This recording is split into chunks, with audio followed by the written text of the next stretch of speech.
సిరీస్ని కొట్టాలంటే గెలిచి తీరాల్సిన మ్యాచ్లో భారత క్రికెట్ టీం దుమ్ములేపింది. జోహెన్బర్గ్ వేదికగా దక్షిణాఫ్రికాతో జరిగిన చివరి టీ20లో భారత్ విజృంభించింది.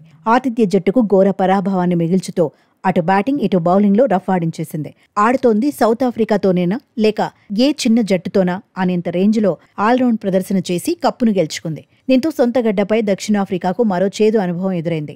ఈ మ్యాచ్ అంతటికీ భారత బ్యాటర్లు చేసిన బ్యాటింగే మెయిన్ హైలైట్. పూనకం వచ్చినట్లు ఊగిపోయిన సంజు శాంసన్, తిలక్ వర్మ బౌలర్లకు చుక్కలు చూపించారు. వారిద్దరి ఇన్నింగ్స్ల్లో కొట్టిన 4ల కంటే 6లు ఎక్కువ ఉండటం చూస్తేనే అర్థం చేసుకోవచ్చు వారి ఊచకోత ఎలా సాగిందో. ఇంటర్నేషనల్ బౌలర్లు అన్న జాలి కూడా చూపించకుండా 6లు 4లతో విరుచుకుపడ్డారు.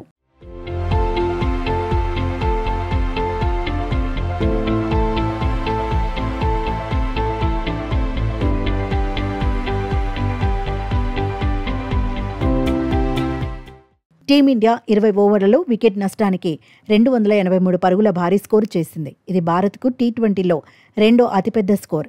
టాస్ గెలిచి బ్యాటింగ్ ఎంచుకున్న భారత్ పిచ్ కండిషన్స్ని పూర్తిగా ఉపయోగించుకుంటూ బ్యాటర్లు విధ్వంసానికి తెరతీశారు. అయితే మొదటి ఓవర్ చూస్తే తక్కువ స్కోర్ చేస్తారేమో అనుకున్నారంతా.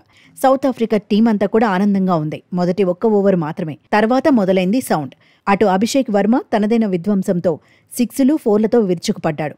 18 బంతుల్లో 2 4లు 4 6లతో 36 పరుగులు చేసి వెనుతిరిగాడు.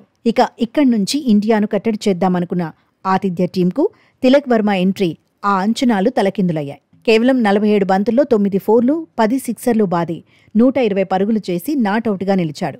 అటు సంజు శాంసన్ 56 బంతుల్లో 6 4లు 9 6లతో 109 పరుగులతో అజేయ శతకం సాధించాడు.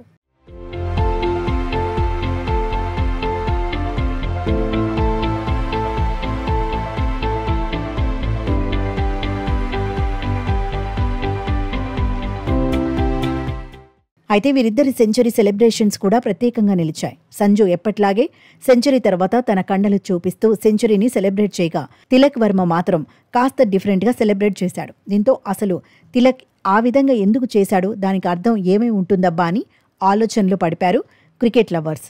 దీంతో తన సెలబ్రేషన్స్కి సంబంధించిన అసలు విషయాన్ని తిలక్ చెప్పుకొచ్చాడు.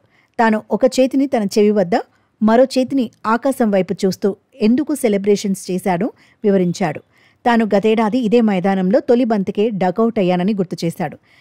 ఈ ఇన్నింగ్స్ జట్టుకు సిరీస్ సాధించడానికే ఎంతో కీలకంగా మారిందని తిలక్ అన్నాడు. దేవునికి, కెప్టెన్ సూర్యకు కృతజ్ఞతలు చెప్పాడు. గత కొన్ని నెలలుగా గాయంతో బాధపడ్డానని, కానీ దేవునిపై తన ఆటపై విశ్వాసాన్ని కొనసాగించానని అన్నాడు. అందుకే భగవంతునికి అంకితమిచ్చేలా సంబరాలు చేశానని తిలక్ వర్మ పేర్కొన్నాడు.